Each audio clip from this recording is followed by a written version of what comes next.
Spoštovani gledalci in gledalke Studia Bistrica, lepo pozdravljeni. V tokratni oddaji si lahko ogledate Pepelka v Bistriškem gradu, prvi šolski dan, projekt od mlina do mlina, 11. športni vikend. V Bistriškem gradu so preteklo soboto izvedli glasbeno-baletno pravljico Pepelka in čarobna kočija. Obiskovalci so do zadnjega kotička napolnili viteško dvorano. Namen baletne pravljice je med drugim oživiti slovenske gradove in dvorce. Koreografsko zasnovo pravljice je ustvarila Galina Čajka-Kuhar, prima balerina SNG Maribor, ki je tudi nastopila v vlogi Vile sončnih žarkov. Glasbeni del in avtorsko zasnovo pa sta oblikovali Inga Olokina na violini in Olga Olokina na klavirju.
Za okoli 190 tisoč osnovnošolcev in 88 tisoč srednješolcev se začenja novo šolsko leto. Novo šolsko leto prinaša številne novosti tako za učence in dijake, kot tudi za učitelje. Največ novosti se sicer letos obeta v osnovnih šolah. Novela zakona o osnovni šoli med drugim omejuje uporabo učenčevih osebnih elektronskih naprav, natančneje določa pogoje vzgojnega opomina, posebno podporo namenja romskim učencem, otroci s posebnimi potrebami pa se bodo po novem lahko izobraževali na domu tudi med šolskim letom. V občini Slovenska Bistrica prvič šolske klopi obiskuje 269 prvošolcev oziroma 19 več kot lani. Osnovnošolcev pa je v slovenjebistriški občini skupaj nekaj več kot 2500. Na prvi šolski dan je župan občine Slovenska Bistrica, dr. Ivan Žagar, skupaj s predstavniki različnih institucij obiskal glavne prehode za pešce v mestu, ki vodijo do osnovnih šol in vrtcev. Poleg župana so šolske poti prehodili predsednica Sveta za preventivo in vzgojo v cestnem prometu Danica Sagadin Leskovar, predsednik varnostnega sosveta in podžupan občine Slovenska Bistrica Modest Motaln, predsednik Združenja šoferjev in avtomehanikov Slovenska Bistrica Jožef Frešer, predsednik AMD Slovenska Bistrica Branko Hojnik, načelnik policijske postaje Slovenska Bistrica Robi Štrman in vodja medobčinskega inšpektorata in redarstva magister Robert Vrečko. V soboto 6. septembra bodo ob Šetorovem mlinu v Bojtini pri Šmartnem na Pohorju pripravili slovesnost ob vzpostavitvi čezmejnega muzeja mlinov in dan odprtih vrat. Gre za eno od dejavnosti projekta Od mlina do mlina, ki ga vodi RIC Slovenska Bistrica. Dogodek bo potekal v okviru letošnje prireditve Podobe bistriških domačij. Cilj tega projekta je v bistvu promocija teh mlinov oziroma preprečiti njihovo propadanje, ker to je neka kulturna tehnična dediščina, za katero opažamo, da je v bistvu zelo zapostavljena. Teh mlinov je bilo včasih in v našem okolju in v vzhodni Sloveniji in tudi delih Madžarske ogromno in zaradi tega propadanja v bistvu se je rodila neka ta ideja, da v okviru projekta se povežemo istomisleči deležniki in to v bistvu zgradimo neko sodelovanje, ki bi potem rezultiralo tudi ne samo v deklarativnih nekih elementih, ampak tudi kot da bi te mline spremenili tudi kot neki turistični produkt, da bi tudi to zavest o mlinarstvu, o tej obrti, ki je bilo nekoč znana pri nas, prenesli tudi na otroke, tudi izobrazili neke pedagoške delavce, interpretatorje in tako naprej, pa tudi malo bolj medijsko izpostavili ta problem. Zaradi tega v bistvu v tem projektu kar nekaj aktivnosti načrtovanih, nekaj teh aktivnosti bomo izvedli tudi v okviru tega dogodka Podob. Še prej pa imamo in predstavitev, kaj je do zdaj že bilo narejeno.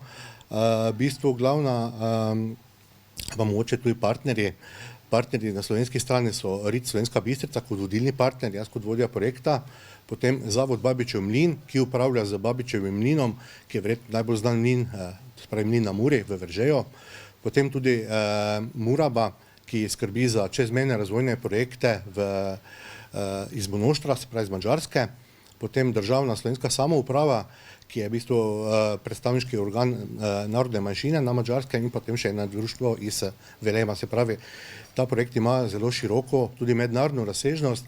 Glavni produkt tega je pa tudi ustanovitev društva, prvo čezmejno društvo, muzej, razpršeni muzej mlinov Slovenije in Madžarske. Se pravi, v ta muzej bomo vključili naše mline na slovenski in tudi madžarski strani.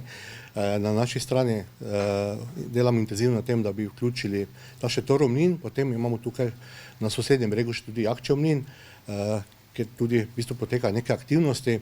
Do sedaj pa imamo že v bistvu v tej neki bazi 12 mlinov iz tega območja, tako da dosega, bom rekel, ta aktivnosti neki širok odmev. Kar se pa tiče samih aktivnosti na Podobah, kot je Jana že omenila, v petek bomo imeli en taki naravoslovno-tehnični dan z osnovno šolo Šmartno na Pohorju, kjer povabimo vse učence v bistvu na predstavitev mlina, Šetorovega mlina na Šmartnem, tam blizu, kjer se bodo ogledali, se pravi, ta mlin, tudi z tega tehničnega vidika, potem pa bodo tudi Maltovi domačiji se poskusili malo v sami peki, tako da bodo tudi nekako doživeli to mlinarsko obrt. V soboto pa v dopoldanskem času pripravljamo in tako slovesnost ob mlinu, kjer bomo naredili tako predstavitev, otvoritev, kjer bomo v bistvu tudi s pomočjo krajevne skupnosti Šmartno naredili taki predstavitveni dogodek.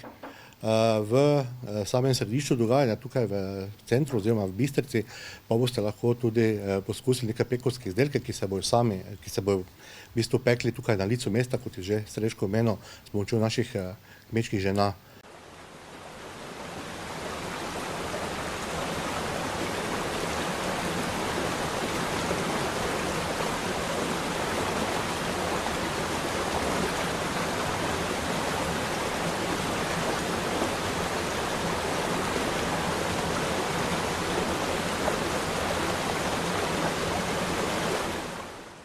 Najlepša hvala, da ste nas prijazno sprejeli. Vem, da ste nas sprejeli na Pohorju in pred mlinom. Dosti več pa ne vem, kje točno torej smo, za kak mlin gre? Gre za Šetorov mlin ob Vojtinskem grabni Šmartno na Pohorju. To je neko čudno ime, ne? Tam vidimo Šetorov mlin, tega še nisem slišal, ali to kaj pomeni, ali je to lastnik? Šetorov mlin, to je kmet, lastnik tega mlina, Šetori. So bili kje blizu tu, ker tu ne vidite domačije, ker ste rekli smo v Grabnu. Kje je tu potem lahko domačija? Domačija je tu v Gorenih. Kilometer. Kilometer? Ja. Kilometer stran od domačije, od doma so imeli svoj mlin? Ja. Pa to je potem na njihovi zemlji bilo, ali? Ja. A to je še njihova? To je potem bil velik kmet? Potok je tu. Potok je meja? Ja. To je potem šlo za nekega velikega gospodarja? Ja, večinoma mline so imeli veliki. Veliki kmetje? Ja. Že srednji kmet si tega ni mogel privoščiti, ali? Ja, ker ni imel toliko ja, seveda, že predelka. Žita pa tega, da bi se splačalo. Te so pa hodili, ko so bili mali kmeti, so nosili temu kmetu mlin, pa so pa hodili mu odslužovati, kositi, žet. A ja, so odslužili na ta način, ni bilo treba plačati, so mu na ta način odslužili. Ja, ker on tudi ni mogel se sam Ja, seveda. Samo kaj to pomeni, če je tu 1 kilometer stran, kaj prihaja dnevno, ali je bil del leta mlin zaprt, ali to ne moreš nadzirati vsak dan, ali? Ko je rabo, mogoče enkrat na mesec, Aha. vmes so še pa drugi mleli. A ja, za svoje potrebe, drugače so pa drugi lahko prihajali. Ja, Tako da so se morali naprej najaviti, kdaj bojo mleli, a tako da so naredili neke vrste razpored. Tako. Zdaj, gospod Tone, rekli ste, da so tu seveda mleli žitarice. Je bil specializiran ta mlin samo za rž, pšenico, žito, piro. Kaj je bilo tisto, kar se je tu, ker Pohorje ni znano ravno po žitaricah. Ja, je po rži najbolj. Rž uspeva, ker smo visoko, ne? Oves. Oves tudi. Rž se je mlela za kruh, oves pa za prašiče. Tako, bolj za Krma za futer, za prašiče. polaganje. Ja. Samo na kateri nadmorski višini smo zdaj? To ni tako nizko, ne? Kaj je nad 500? To je krok. 600 metrov. Je 600 metrov.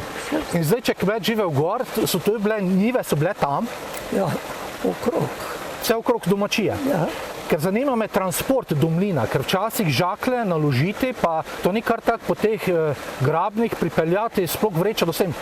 A so naredili posebno pot, ali so po vlakah kako so sploh pripeljali do sem? Ker so bolj pogosto mleli, so to nosili. Koga, kaj nosili so vrečo?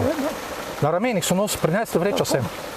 Ja, ker je eno vrečo rži prinesel, je bilo mogoče za mesec dni. Ja. Drugače, ker take velike količine pa niso mleli, ker je koliko toliko blizu, pa mlel je, da je hotel. To je fizično vseeno bilo naporno tudi. To so potem... Če je pa bilo malo več, sta pa dva nesla. A da so se ta... 40-50 km. Te ceste, mi smo prišli tu pa nekar dobri cesti, ne? To je potem... Ker koliko je star mlin, ne? Kdaj so začeli? To smo raziskovali, pa nismo prišli do nekih... Kaj bi vi rekli? Glede tudi na konstrukcijo, kamen, gradnje, čisto vaše osebno mnenje? Mi smo se pogovarjali, da je tam najmanj 150. Ja. Jaz bi mu tudi to dal, ja. Pa često pa ne vem, ker jaz vem, da je tule dol še en mlin od sosedov. In je pred 65 leti je že bil porušen. Je že bil porušen. Tako da so to grobo prej. Jaz bi tudi, če bi ugibal druga polovica 19. stoletja, ja, od 1850 do 1900, Ja, tu nekje, pa še prej je lahko. Ja. Ker naslednje vprašanje je bilo, kaj to ni bilo nikjer zapisano, on tudi, če je bil velik kmet, je lahko brez dovoljenja postavil, ali so morali dovoljenje dobiti od gospode, ali... Jaz sem ga vprašal tega gospodarja, pa je rekel, da je šel na zemljiško knjigo, pa nikjer ni upisan. Kaj vi mislite, ker tu je bilo menda zelo dosti mlinov, ne? Slišal sem. Ja, to je bil ta mlin, tule gor je bil kar mlin, ko je tisti vikend. Pa žaga je bila, pa tu je bila žaga, ker tu so navadno je mlel, pa je v žagi res dvojno. Dvojno? Ja. Tak močen pogon je to bil? Ker slišiva vodo zelo močno tečti. Se pravi, zaenkrat, koliko vemo, niti ni bilo potrebe, ne vem, dovoljenje pa upisati, pa da ti, ne vem, gospoda ali nekdo, ali pa vse takrat so tudi že državni organi bili, da ti odobri, ali je moral imeti izpit za mlinarja, ali enostavno, če je šlo za družinske potrebe, si ga lahko postavil? Verjetno, ker nikjer nismo dobili nekih podatkov, zakaj, da je lahko to delal. Ker za žage pa vemo, žage so pa plombirali. A čakajte, to je pa te Ne pa lahko samo toliko rezal, koliko je ne dovolj. A ja, seveda, les gre na odkaz in se pravi ti, da ne bi preveč žagal pri mlinu, tudi če gre žaga z mlinom skupaj, pa ni take kontrole bilo. Zelo zanimivo, zelo zanimivo. To se spomnim, ko so plombe. Plombe, na žaga je pa šla plomba. Mi smo pa pasli tu na tako, pa so tam še drugi potoki. Pa smo plombe dol trgali, pa je pa šel kmet pa vedel, pa smo bili mi krivi. A ja, ste bili obdolženi, to so mi mulci naredili, ja, jaz nič ne vem, ja, je dobro. Pač Ampak se pravi, ja, nekaj vrste državnega nadzora, vsaj nad les. Nad les je bil nad mlinami. Kaj pa mislite, koliko je bila tu kapaciteta? Recimo ste rekli, da je prinesel eno vrečo. Koliko vreč je lahko na dan? Kako je to šlo? To je pa odvisno od pritoka vode. Ja, koliko močno. Bolje voda močna, več si lahko gor spustil. Pa recimo neko povprečje, ena vreča se zmelje v 2 urah, tako na grob, na palec.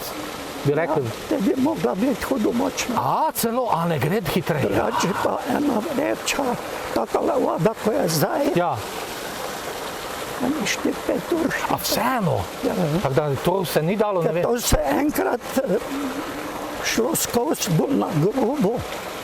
Pol pa še enkrat, da bo na film. To je bilo izredno Da je zanimivo. več moke. Izredno zanimivo. Gospod Čahler, omenili ste, da je seveda predelava moke odvisna tudi od moči vode, ki priteka. Pa ni to hudournik, je bilo kdo to poplave, kdo lahko to tudi poškodovalo, razdejalo? So bile. So bile? Samo sreča, ta mlin ima pred seboj naravne kamnine, take skalovje, da tisto razbijajo tok. odbijajo na drugo stran. No, to je se pravi naravna zaščita. Tu sem pa videl, da vi krmarite dotok na kolo z premikanjem, kako temu rečete, raka? Ali ne, kako po domače? Žleb. Potem le 7 žlebov. In tega ali premaknete ali ne premaknete na kolo. Ja. Kaj mislite, da bi naj bila prihodnost tega mlina? Bo kdaj še mlel moko? Verjetno ne. Kaj bi si vi želite, da bi bilo s tem mlinom? Moko že zdaj mleje. Tako da ni problema, če bi zdaj prišlo do... A tako da je polno v obratovalnem stanju? Ja. Dela normalno. Ampak recimo, ne bo z tega nekega velikega zaslužka, Bog ne daj, da bo lakota, pa bomo rabili tudi take mline, da nam moko zmeljejo mogoče. Recimo tisto, kaj bi si vi želeli, da v naslednjih letih se zgodi s tem mlinom, oziroma kakšno vlogo naj izpolnjuje, nalogo, funkcijo temu rečemo včasih. Naj samo deca pridejo gledati, tudi to hodijo? Ja, hodijo. Pač, da bi ostalo, čim dlje, da bi ostal, da bi videli za namci, kak je bilo, ker takih mlinov je malo. Je malo. Ja. To je bil družinski, majhen, na potoku, v grabnu, skrit. Ja. To je res zanimivo. In to je, saj to okrog ni blizu. Ni blizu takega, pa da bi bil v tem stanju, ne?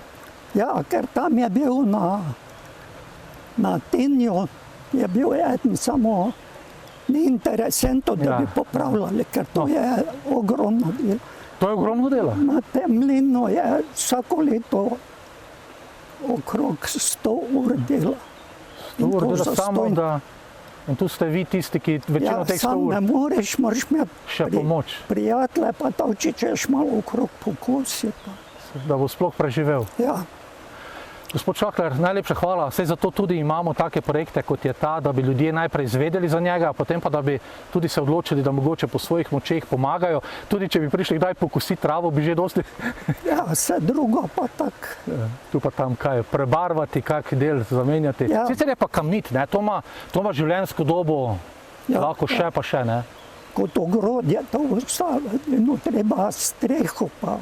Kaj takega? Notrne dele, ti so... Prhni, ker je le vlaga skozi celo leto. Gospod Tone, najlepša hvala za to izčrpno pogovarjanje o tem, kaj je mlin bil, kaj je, pa upajmo, kaj bo. Najlepša hvala. Hvala.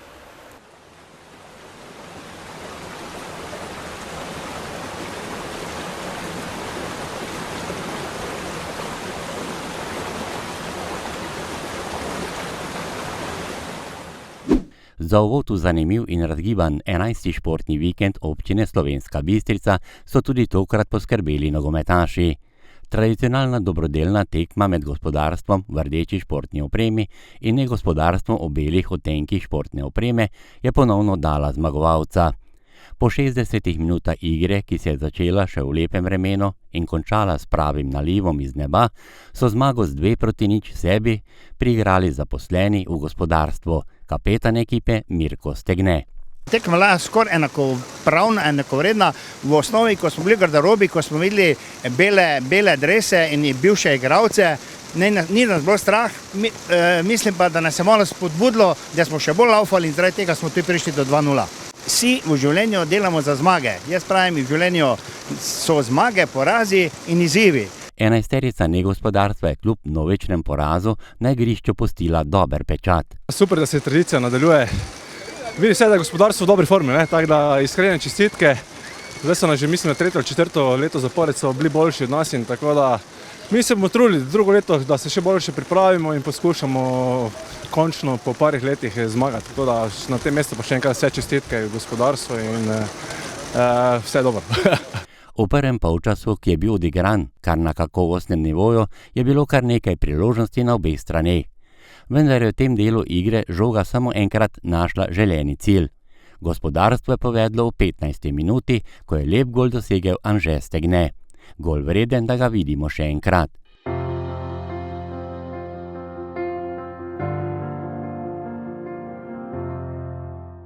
Tudi v drugem polčasu veselje gospodarstva. V 40. minuti je polno zadev Vrhovnik. Po vodstvu z 2:0 je priložnost za znižanje vodstva rdečih zapravil kapetan belih Boštjan Friedrich. Ta pa skupaj z ostalimi nogometaši rad sodeluje pri takšnih dobrodelnih prireditvah kljub porazu na športnem poligonu. Zato tudi se dobimo vsako leto, da poskušamo pomagati otrokom, športnikom, ki živijo v socialno šibkih družinah in da na nek način tudi jim omogočimo boljše udejstvovanje v športu in na njihovih, da uresničijo svoje športne sanje. Tako da sem vesel, da ima ta tekma tudi dobrodelno noto. Pod dobrodelnost tekme se je tokrat podpisal odbojkar Žiga Štern, ki je podaril svoj reprezentančni dres s podpisi. V športnem vikendu so prvi dan tekmovanja na svoj račun prišli tudi ljubitelji retro tenisa. Tekmovanje z lesenimi loparji in športno opremo tenisača iz 80. let se je tekmovanje dvojic odvijalo v športni dvorani. Prav neusmiljen nasprotnik jim je tokrat bilo vreme, dež, ki jih je prisilil v tekmovanje v pokriti dvorani. V ospredju so tokrat bili tenisači iz Poljčan, člani društva tehnične dediščine, ki jim predseduje Andrej Samastur. Lepo, ne? Malo bolj umirjeno, že danes si igramo, ni toliko tekanje, toliko bolje tu pač predstava, da se bi oblekli malo stara oblačila, retro, leseni loparji, ker pač tehnika igranja je malo drugačna, malo bolj počasna. Smo pa bili veseli povabila Športne zveze, katerega smo se udeležili z starodobnimi vozili iz tehničnega društva Poljčane, tako da upam, da bo uspel v redu turnir. Torej boste na koncu lahko potrkali po lesu, danes imate leseni lopar, tako da pravijo, da za zmago je treba potrkati, torej še večkrat? Ja, enkrat bom potrkal za zmago po loparju, za poraz pa po glavi, ne? Ni pa zdaj to bistvo samo zmagati, bistvo je, da se družimo, da sodelujemo športniki med sabo, ljubitelji te tradicije, pa tako kot v Poljčanah to ohranjamo, ne, preko našega društva. Smo že dejansko imeli 3. turnir letos neorganiziran. Turnir 22 udeležencev, ki so uživali v druženju igri, je na koncu dobil najboljše v igri z lesenimi loparji. Po besedah predsednika tenis kluba pa so zmagovalci vsi, ki so igrali. Zelo so dobro sprejeli to pobudo, vključili so se, če bi vreme dopuščalo, bi nas bilo preko 32 oziroma 16 parov, zdaj je žal žeme zagodlo in nas je samo 10 parov, pomeni 20 igralcev, igramo v dvorani, pogoji so malo drugačni, kot bi bili sicer, ampak kljub temu vzdušje je fenomenalno. V sobotnem delu teniškega tekmovanja so odigrali turnir na zunanjih igriščih in to v 2 starostnih skupinah.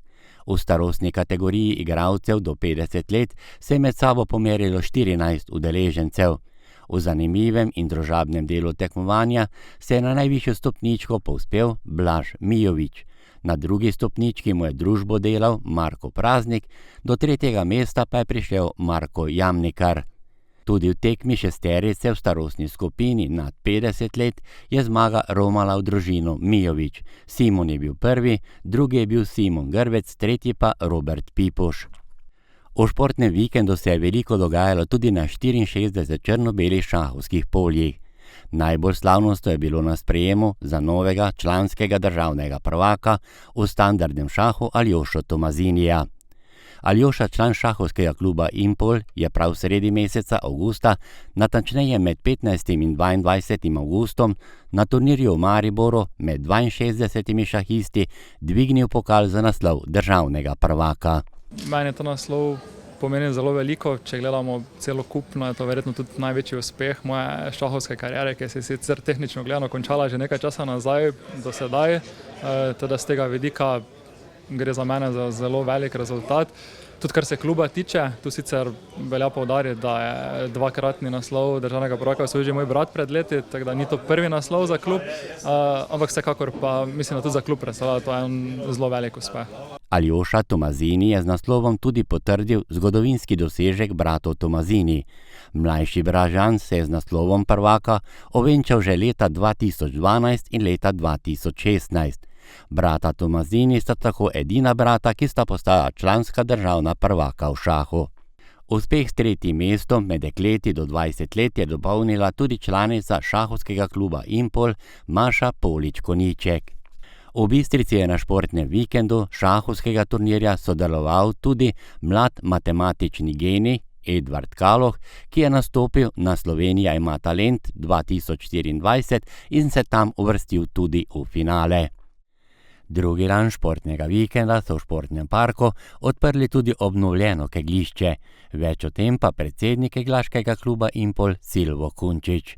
Staro kegljišče je že bilo, bom rekel, kar malo dotrajano, malo je, ni več zadostovalo potrebam pravil za mednarodne tekme oziroma tudi za prvo keglaško ligo v Sloveniji, tako da nova je bila res potrebna.